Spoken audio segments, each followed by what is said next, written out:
একের পর এক চুরির ঘটনায় অতিষ্ঠ লালমনিরহাটের জনজীবন। মোটরসাইকেল, অটোরিকশা, মোবাইল ফোন, স্বর্ণালংকার থেকে শুরু করে বাদ যাচ্ছে না বাসাবাড়ির টিউবওয়েল কিংবা হাড়ি পাতিলও। দিনে রাতে ঘরবাড়ি তালাবদ্ধ রেখেও চুরির আতঙ্ক কাটছে না স্থানীয়দের।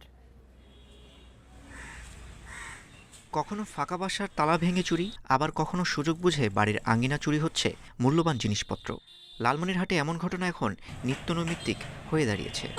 একের পর এক চুরির ঘটনায় ক্ষুব্ধ ও আতঙ্কিত গোটা জেলার সাধারণ মানুষ। আদিতমারী উপজেলার বাসিন্দা মোজাম্মেল হক পেশায় একজন শিক্ষক। ৫ বছরের ব্যবধানে তিনি এ পর্যন্ত ৫ বার চুরির শিকার হয়েছেন। একে একে চুরি গেছে তার মোটরসাইকেল, বাইসাইকেল ও মোবাইল, বাড়ির টিউবওয়েল, এমনকি বাসার হাড়ি পাতিলও।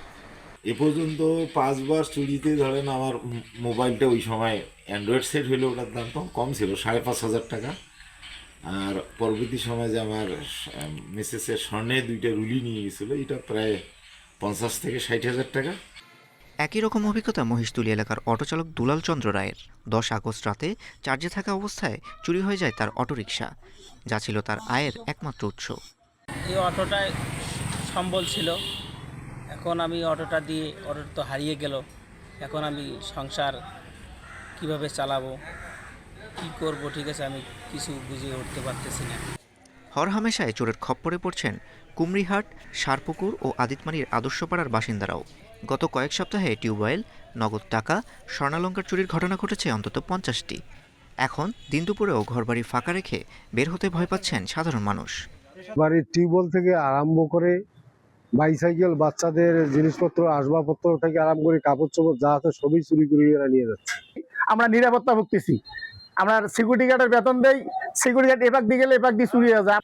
পুলিশ বলছে চুরির নৈপথ্যে আছে মাদক ব্যবহারের বেড়ে যাওয়া। যখন কোথাও একটু লোডশেডিং হয় বা রাতে কোথাও কোনো এলাকায় যদি স্বাভাবিক যে লোডশেডিং সেটা যদি হয়, তা আমরা কিন্তু আমাদের যে টহল টিম বা পেট্রোল টিমকে আমাদের সবসময় ইনস্ট্রাকশন দেওয়া থাকে ওই সময়ে যাতে তারা একটু ওই এলাকায় মুভমেন্টটা বেশি করে, যাতে এই লোডশেডিং এর সুবাদে যাতে চুরি বা এই জাতীয় অপরাধগুলো না হয়। গত কয়েক সপ্তাহে 13টি চুরির মামলায় 9 আসামিকে গ্রেফতার করেছে পুলিশ।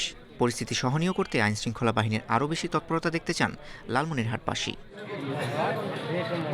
Independent news.